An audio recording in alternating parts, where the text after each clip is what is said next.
Applesauce bread to start off fall baking? Yes, please. Hello and welcome to Jackson's Job.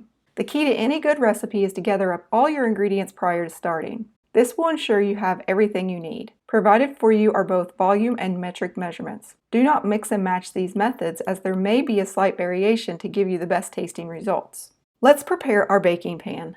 I have a 9x5 bread pan that's 23 by 13 centimeters, and I am going to grease it really well, paying attention to the corners, and then I'm going to flour it. This doesn't take long at all. If you have a nonstick pan, you may be tempted not to flour and grease it, but you are doing so at your own peril, as applesauce bread tends to stick to even nonstick surfaces due to the low fat content. After I floured this, I realized I missed a spot right here, and this is why I like to put the parchment paper on the bottom. This really will ensure that this applesauce bread will release. Preheat your oven to 350 degrees Fahrenheit or 180 degrees Celsius.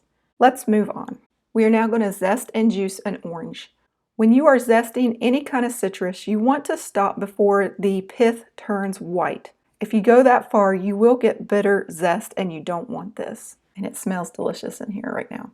If you see some blemishes, you can just skip those areas and not zest those. When you are getting the zest off of your grater, do not use your fingers. I have learned this the hard way. I'm only going to need 1/2 of this orange juiced. I like to use the back of a spoon and press into the orange to help make quick work of this. The other half of the orange, we can eat it. We don't need it for this recipe. If your orange has seeds, make sure you strain those out.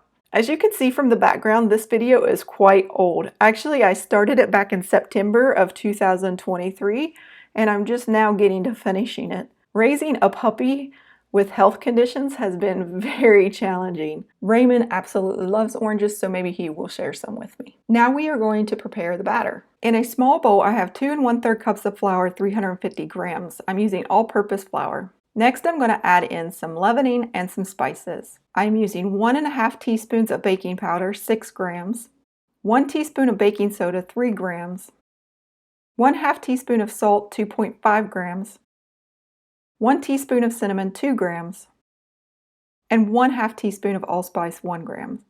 Mix together with a whisk and set it aside. Next, in a large bowl, we are going to add our wet ingredients. 3/4 of a cup of granulated sugar, 150 grams, 1/4 cup of brown sugar, 56 grams, all of the orange zest, which is about 1 teaspoon or 2 grams.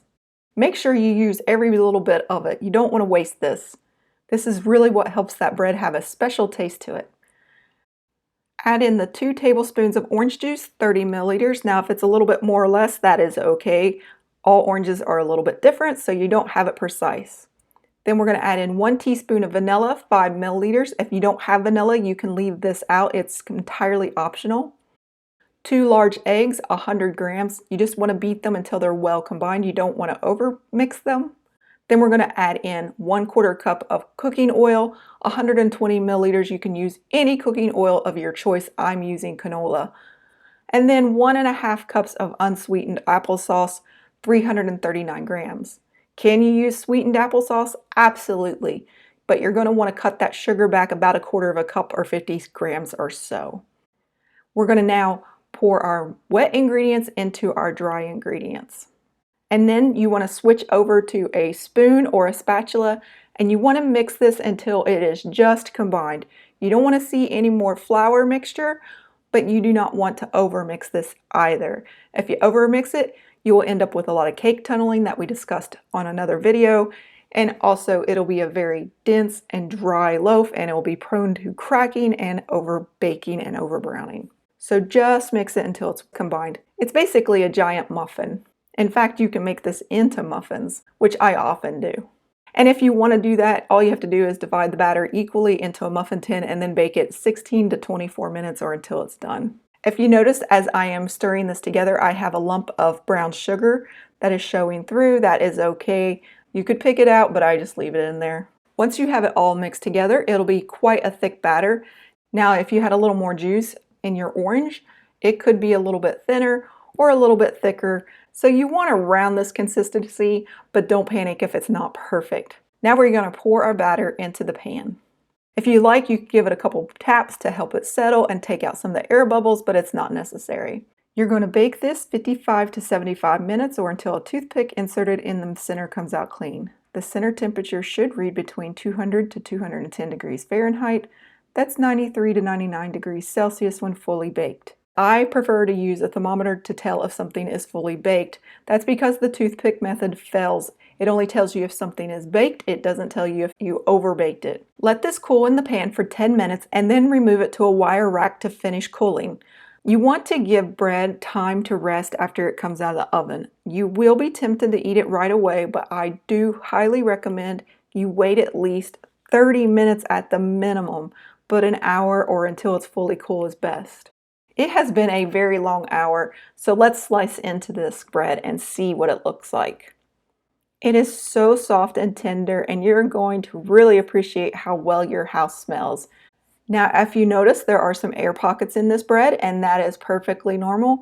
You see this because of both the types of leavening agents and the combination of that orange juice reacting to it. That's actually very desirable. It means it's going to be very light and fluffy and not dense and claggy like some applesauce breads are out there.